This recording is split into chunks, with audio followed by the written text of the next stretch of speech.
nós já, durante esse período, já foi algumas vezes comentado, aventado, né? Que nós terminamos ontem, concluímos o estudo, né, que fizemos sobre a armadura de Deus, lá de Efésios 6, e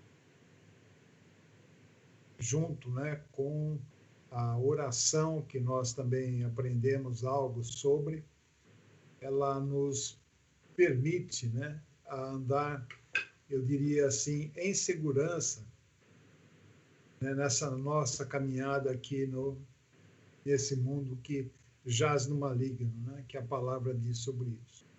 Mas hoje nós vamos falar sobre algo que está lá em Mateus 25, versículos de 14 a 30. Jesus, né, que fala, ele conta uma parábola, é a parábola dos talentos. Então, eu vou ler o texto porque é interessante nós lermos, né, e a palavra de Deus, ela nunca volta vazia. Então, quando nós lemos a palavra de Deus, nós ouvimos, né, ela cumpre a finalidade dela. Então, eu acho importante nós lermos, né? Então, a partir do versículo 14, está escrito assim: Jesus continuou: o reino do céu será como um homem que ia fazer uma viagem. Ele chamou os seus empregados e os pôs para tomarem conta da sua propriedade. E lhes deu dinheiro de acordo com a capacidade de cada um. Ao primeiro deu 5 talentos de ouro, ao segundo deu 2, e ao terceiro deu 1. Então foi viajar. Aqui está o que encontrei na web. O empregado que tinha recebido 5 saiu logo, fez negócios com o dinheiro e conseguiu outros 5 talentos. Do mesmo modo, o que havia recebido 2 conseguiu outros 2. Mas o que tinha recebido 1 fez um buraco na terra e o escondeu ali o dinheiro do seu patrão. Depois de muito tempo, o patrão voltou e fez um acerto de contas com eles. O empregado que havia recebido 5 talentos chegou e entregou mais 5, dizendo: o senhor me deu 5 talentos, veja, aqui estão mais 5 que consegui ganhar. Muito bem, empregado bom e fiel, disse o patrão. Você foi fiel negociando com pouco dinheiro, e por isso vou pôr você para negociar com muito. Venha festejar comigo. Então o empregado que havia recebido 2 talentos chegou e disse: o senhor me deu 2 talentos. Veja, aqui estão mais 2 que consegui ganhar. Muito bem, empregado bom e fiel, disse o patrão. Você foi fiel, negociando com pouco dinheiro, e por isso vou pôr você para negociar com muito. Venha festejar comigo. Aí o empregado que havia recebido 1 talento chegou e disse: eu sei que o senhor é um homem duro, que colhe onde não plantou e junta onde não semeou. Fiquei com medo e por isso escondi o seu dinheiro na terra. Veja, aqui está o seu dinheiro. E disse o patrão: empregado mau e preguiçoso, você sabia que colho onde não plantei e junto onde não semeei. Por isso você deveria ter depositado o meu dinheiro no banco, e quando eu voltasse, eu receberia com juros. Depois virou-se para os outros empregados e disse: tirem dele o dinheiro e deem ao que tem 10 talentos. Porque aquele que tem muito receberá mais, e assim terá mais ainda. Mas quem não tem, até o pouco que tem será tirado dele. E joguem fora, na escuridão, o empregado inútil. Ali ele vai chorar e ranger os dentes de desespero. Então, é nesse trecho da palavra, né, que Jesus narrou como como dizer assim, um trecho da Bíblia que Jesus narrou como parábola, que nós vamos tentar entender algumas coisas. Ali nós vemos que um certo dia aquela pessoa, aquele homem, aquele senhor, saiu em viagem e antes de sair em viagem, ele confiou seus bens a 3 de seus empregados. E cada um deles recebeu alguns talentos.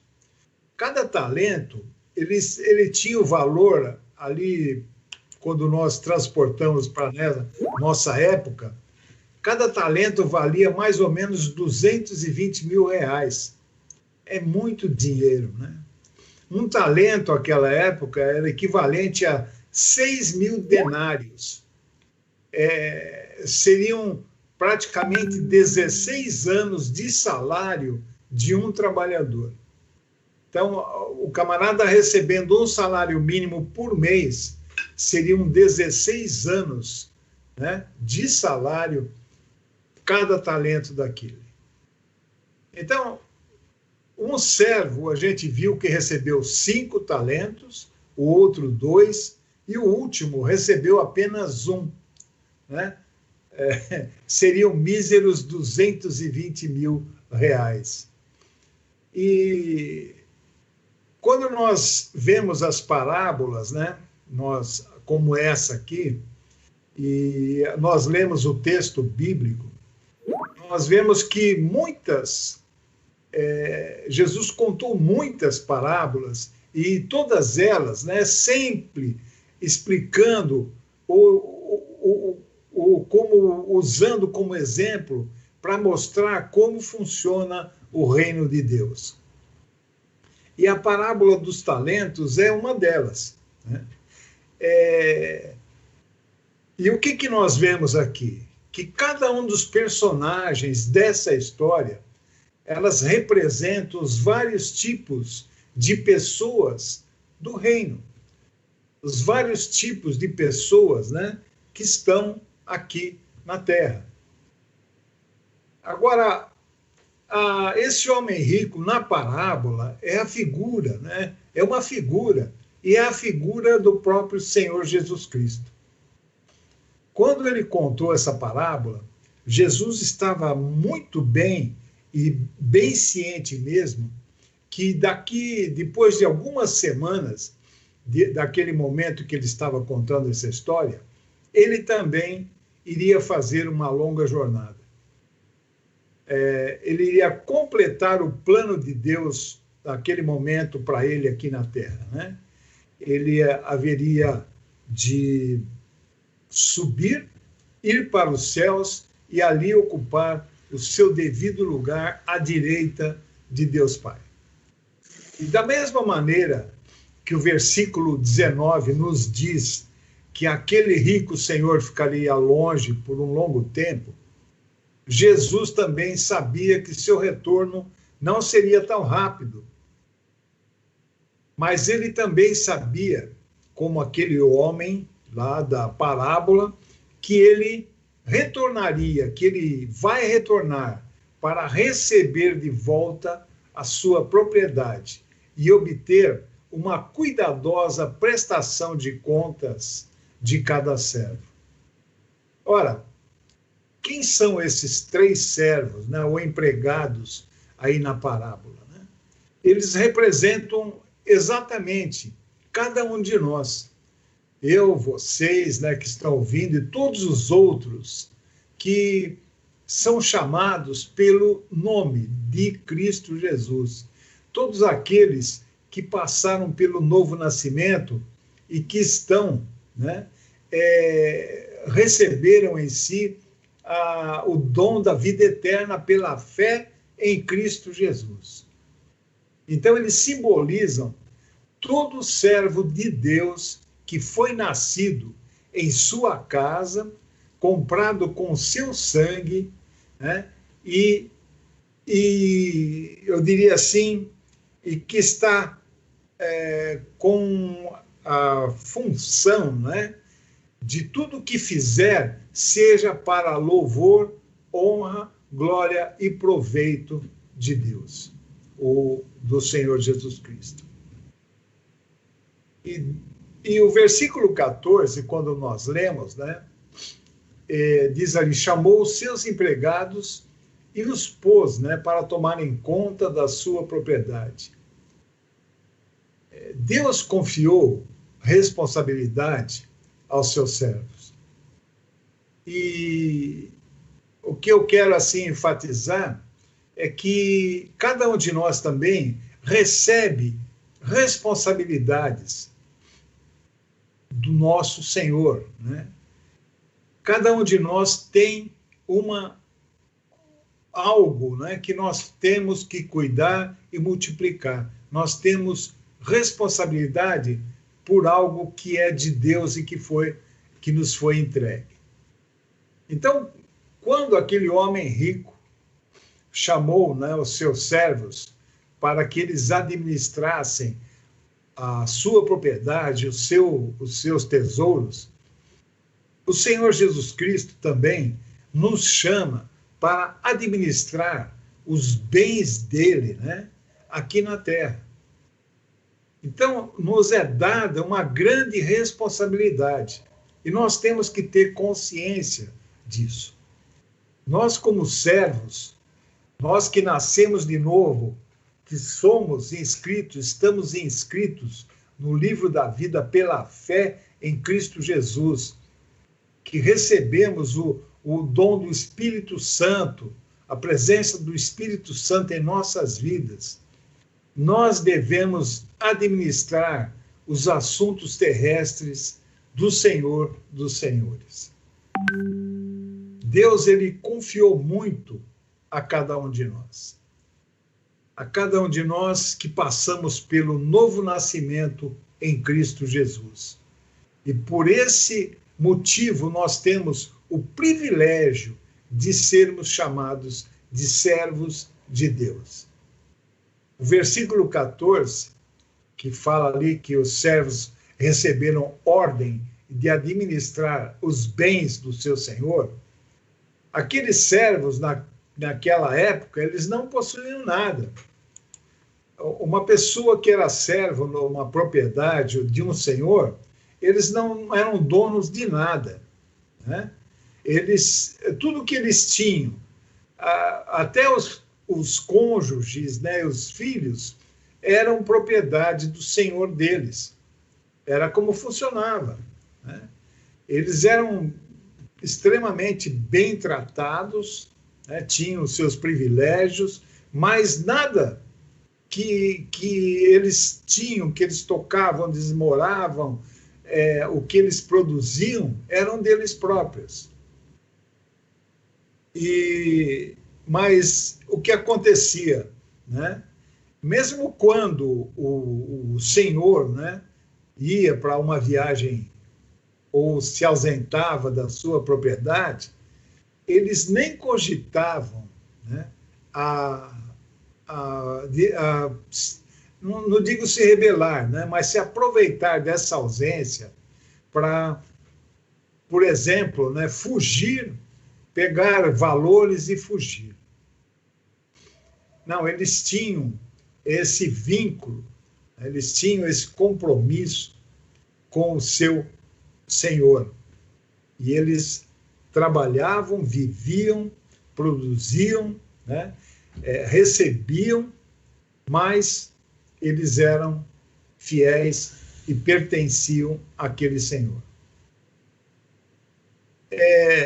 Trazendo, né, para nossas vidas, nós que verdadeiramente nascemos de novo, que somos cristãos, né, filhos do Deus vivo, que temos em nós o Espírito Santo de Deus, nós entendemos, quando nós lemos a palavra, quando nós estudamos a palavra, que tudo aquilo que chamamos de nosso, na realidade, é dele, é de Deus. Mesmo os nossos corpos, eles não são nossos. Nada que a gente pode dizer que é nosso, nem o tempo, né? Nosso tempo é nosso. Lá em 1 Coríntios 6, nos versículos 19 a 20, Paulo escreveu: será que vocês não sabem que o corpo de vocês é o templo do Espírito Santo, que vive em vocês e lhes foi dado por Deus? Vocês não pertencem a vocês mesmos, mas a Deus, pois ele os comprou e pagou o preço. Portanto, usem o seu corpo para a glória de Deus.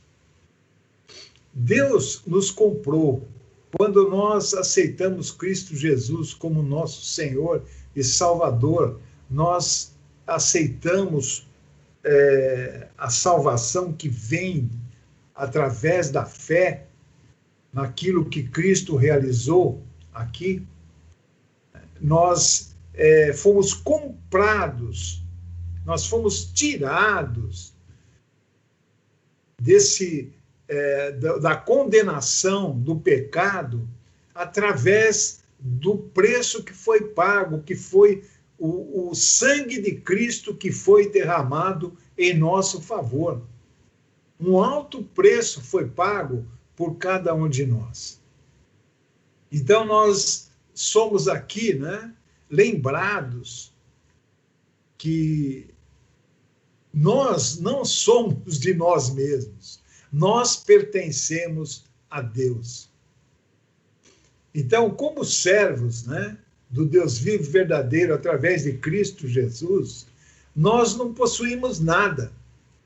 Nós somos apenas administradores daquilo que é de Deus. Qualquer coisa, né, que nós podemos até chamar de nosso, na realidade, elas são de Deus. Como eu disse, até o nosso tempo é de Deus. Nossos cônjuges, né? Nossos filhos, nossas casas, nossas terras, nosso dinheiro, nossos dons espirituais, os nossos ministérios, os nossos talentos, nosso tempo, tudo isso é propriedade do Deus vivo e verdadeiro. São coisas que nos foram confiadas aos nossos cuidados, até que ele venha para recebê-los de volta. Então, eu vejo assim que se nós apenas percebêssemos, né, que somos inquilinos na sua terra, na terra de Deus, que pertence a Deus, talvez nós fôssemos um tanto menos egoístas, né? E muito menos exigentes, porque nada que a gente consiga é nosso verdadeiramente. Porque nós podemos ser retirados daqui um segundo, daqui um dia, né? E porque tudo pertence a Deus, inclusive a nossa vida, nós mesmos. Então, se ao menos, né, e eu acho que é algo que nós devemos ter consciência, é que nós não somos o rei do castelo. Não importa o tamanho, a importância, a grandeza do castelo, mas ele, Jesus Cristo, é o rei. E se nós tivéssemos essa total consciência, nós não seríamos assim tão rápidos, né, e fáceis de fugir das nossas responsabilidades para preservar tudo aquilo que nos foi confiado e que pertence a Deus.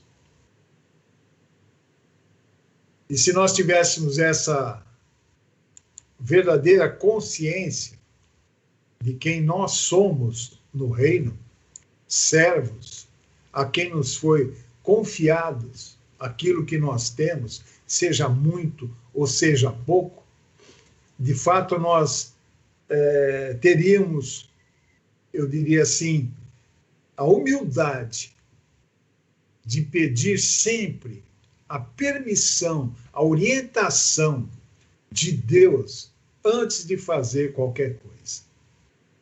Antes de lidarmos com qualquer coisa que pertence a Deus, inclusive nós mesmos. Entretanto, devido a Deus, confiar essa incumbência a nós, nós devemos ter a consciência de que nem todos temos igual responsabilidade. No verso 15 do nosso texto diz assim: a um ele deu 5 talentos, a outro 2 e a outro 1, a cada um de acordo com a sua própria capacidade. Num outro texto da palavra, que eu não tenho a referência agora, diz assim que aquele que muito tem, mais será cobrado. Dizendo assim, conforme aquilo que você tem de capacidade, de talentos, você vai ser mais cobrado do que aquele que tem menos talento. Então, cada um dos servos, quando a gente olha nesse texto, a gente vê que cada um recebeu um número diferente. Um 5, outro 2 e o terceiro 1. O que descobrimos, então, é que Deus nos torna gerentes de acordo com a nossa capacidade de gerenciar. Ele não nos sobrecarrega de maneira alguma. O fardo que ele nos dá é o fardo que nós conseguimos carregar em todas as situações que podemos, que nós tocamos, que nós gerimos, que nós podemos, como nós trabalhamos e tudo mais, sempre dentro da nossa capacidade de gerenciar. E a gente vê, pelo exemplo, que esse homem da parábola não é apenas rico, ele é sábio. Porque ele reconheceu, assim como Deus reconhece, que nem todos os servos têm a mesma capacidade. E Deus, como eu já disse, nunca nos dará mais do que nós podemos suportar. Ele conhece absolutamente, conhece profundamente os nossos pontos fortes e conhece também as nossas fraquezas. Lá em 1 Pedro, capítulo 4, versículo 10, está escrito: servi uns aos outros, cada um conforme o dom que recebeu, como bons despenseiros da multiforme graça de Deus. Bons despenseiros da multiforme graça de Deus. Então, nós temos que, primeiro, servir uns aos outros, conforme o dom que cada um recebeu. E aí, como bons despenseiros, aqueles que cuidam, que têm, e providenciam para a multiforme graça de Deus atingir aqueles que estão ao nosso redor. Servir uns aos outros, dentro do dom que recebeu, sendo bons despenseiros. É assim que deve funcionar, é assim que nós devemos ser. Usando, né, aquilo que nós somos, aquilo que nós temos. Primeiro, não só para nosso benefício, mas também para servir uns aos outros. Muitos de nós não chegamos a aproveitar ao máximo aquilo que nós temos. Deus confiou a cada um de nós algum tipo de responsabilidade importante no seu reino, embora não possa, ou possa não ser igual à responsabilidade dada a outro. Isso lá está bem definido. O segundo ponto que Jesus enfatiza é o fato de que, embora Deus tenha confiado algo a cada um de nós, alguns de nós, a quem pouco foi confiado, não aproveita ao máximo aquilo que tem. Porque cada um de nós, não importa a nossa situação, não importa diria assim, os nossos bens, não importa a nossa cultura, algo foi confiado a cada um de nós. E nós temos que aproveitar ao máximo isso que nós temos, esse talento que nós temos, esse dom que Deus nos deu, essa incumbência que Deus nos deu. Nós vimos lá que o servo, o terceiro, né, recebeu um talento para investir. Mas o versículo 18 diz, mas o que tinha recebido fez um buraco na terra e escondeu o dinheiro do patrão. Quando nós vemos, né, à primeira vista, isso não parece ser algo assim tão terrível, né? Mas ele levou ali ao pé da letra para cuidar de um talento, e foi isso que ele fez. Ele enterrou o talento para guardar. Era até uma prática comum na época, esconder, né, parte do seu dinheiro. Caso havia muita invasão, né, ou guerras, e era comum se esconder, principalmente talento, que era ouro, né, enterrar, para que o conquistador não roubasse os bens das pessoas. Então, esse terceiro empregado talvez tenha dito, né, para si mesmo, vou manter o dinheiro do meu senhor são e salvo, vou enterrar, né, mas pelo menos ele não vai estar, não poderá ser roubado. Mas o senhor dele não achou essa lógica muito boa, né? Ele não ficou ali impressionado.